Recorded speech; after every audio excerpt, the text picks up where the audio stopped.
You know that Donald Trump's war on free speech and free association has gotten bad when even Ann Coulter can't deny it anymore. So she was responding to this developing news story from yesterday about legal resident Mahmoud Khalil, who was effectively disappeared by ICE agents, just is off somewhere, we don't know. And she said this: "There's almost no one I don't want to deport, but unless they've committed a crime, isn't this a violation of the First Amendment?" Which is, yeah, that's a good question. And you know what? I think it just might be. I think that taking a guy who just graduated from a master's program in like international relations, who participated in demonstrations to call for an end to the killing of civilians in Gaza, an end to that war, and then you just disappear him, ignore his documentation. Doesn't matter that he complied with all the laws and whatever. I think that might actually be some kind of violation of the First Amendment. And so that's good. And I'm glad that she's admitting that. There's two bad things. I'm gonna deduct points, Trey, from this. The first is, why did you have to start off the sentence by saying there's almost no one I don't want to deport? Almost no one. Yeah. And then also, you had to ask it as a question. When has Ann Coulter ever been shy about just stating something she believes to be true? So she's willing to push back a little bit, but not declaratively. She's just asking questions at this point, Trey. And so I don't know if you're familiar with that story, but even she's like, this is kind of not looking like a big free speech thing. What do you think? Yeah, I mean, like you said, the way she framed it cracked me up. It's like, listen, I'm as evil as they come, but this is like unconstitutional.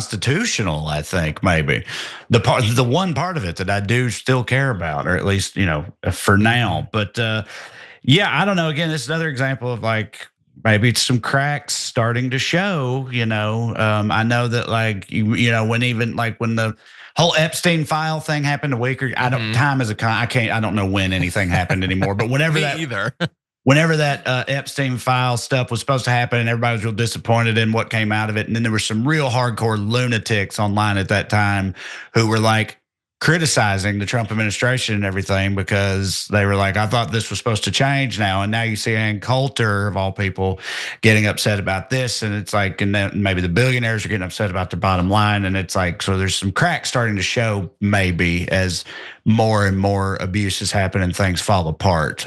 So yeah, you just gotta, white knuckle grip, hold on, because it's gonna get worse before it gets better. That's for sure. But it's heading in an interesting direction, maybe. I hope so. I want to close with just a couple of the little updates that we have on this story. First of all, a lot of organizations. There's demonstrations going on in support of Mahmoud, protests going on, so that's great. You love to see that.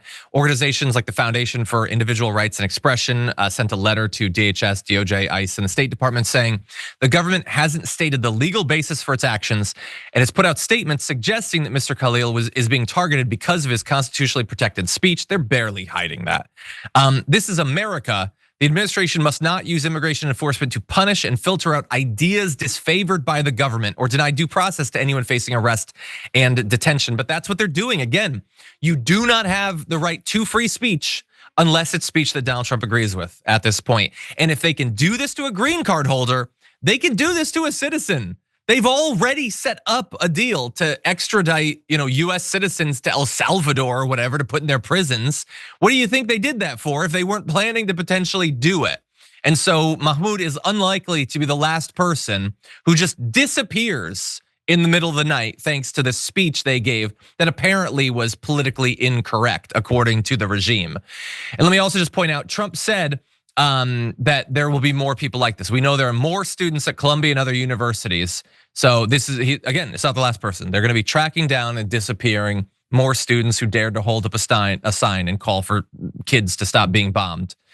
Also, a federal judge has blocked the removal outside of the United States of Mahmoud, at least as of right now. They're weighing a petition challenging his arrest right now. So we'll see what happens. But Judge Jesse Furman said, to preserve the court's jurisdiction pending a ruling on the petition, petitioner shall not be removed from the United States unless and until the court orders otherwise.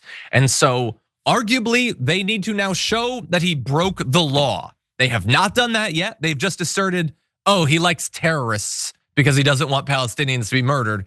Yeah, that's not enough. Okay, at least it's not enough if we live in a government, in a country that is ruled by a constitution. We'll see, maybe it will be enough without evidence, but that will be a very different America than the one we thought we were in.